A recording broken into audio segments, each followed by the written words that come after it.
I'm Brent Ayler with Lucky Craft. I want to talk a little bit about blueback herring and the different baits to use in those lakes that have bluebacks. So blueback herring is a different forage fish. You know, I say forage fish, that's what the fish feed on. You know, every lake's gonna have shad, but different parts of the country, Georgia, Alabama, some of those lakes have herring in them. Now, those bluebacks act different than shad do. Shad school up, they do different things. They're not as fast as a blueback. The one key thing with blueback herring lakes is the fish are very, very fast. They chase those fast moving baits. Those baits are a little bit bigger. Another thing is that they really key on white colors, they really key on chrome colors, but let's talk about a couple of these baits that are speed fishing baits, and then we'll talk about some topwater baits. So for the fast baits, we have the Wander 95 and we have the Wander 110. Now what the Wander does is it kind of looks like a jerk bait, but without a bill. It will sink. So this bait will go out and sink. It wobbles a little bit when it falls, but the key thing in blueback herring lakes is you grab an opaque white one or you grab the chrome one, they cast really, really far. One of the things about bluebacks is that they come up and the fish chase them and they go down, you don't know where they go. You want a bait that you can cast a long ways. So the Wander 95 and 110 are a great casting bait. So if they're schooling and chasing those blueback herring, you have a bait that you can cast a long ways. Now, the thing you do with those baits is you make that long cast to get to those fish, and then you wind it really fast and twitch it. That bait will kind of move and skip and hop and twitch and move. It's very erratic, but the key is getting it way out there and the speed of that bait. You want that bait moving quick, and it's very erratic, just that up and down, subtle movement. It'll skip out of the water sometimes. You want that movement for those blueback herring. Now, let's get to some of the topwater baits. The Gunfish 117 is kind of built off of the old pencil popper. That's kind of the style that they call that. It's not a popping bait. This is a walking bait, but they call it a pencil popper. The reason for that is it has a little bit narrower head, gets to a little bit bigger body in the back end. The reason for that bigger body is getting that really long cast, just like those Wanderers. You want to make a long cast to those fish that are schooling on bluebacks. The other things, they may not be schooling, but you want to cover a lot of water with this. A lot of times there'll be big, long, sloping points where those bluebacks are. A lot of times those bluebacks will be spawning. You know, in that post-spawn bass fishing, that's when the shad or the blueback start spawning.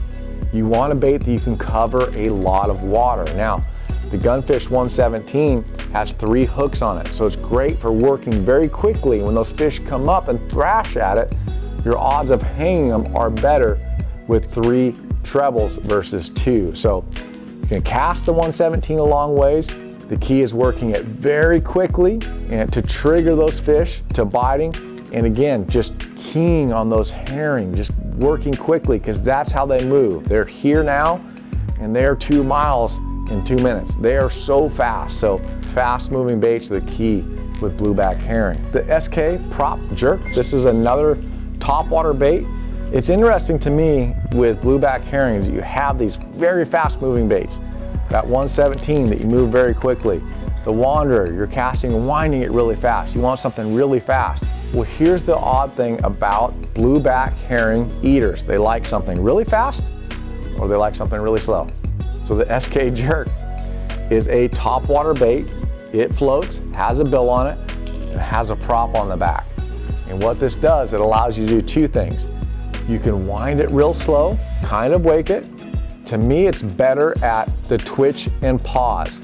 When you twitch it, because of that bill on it, it's going to dive.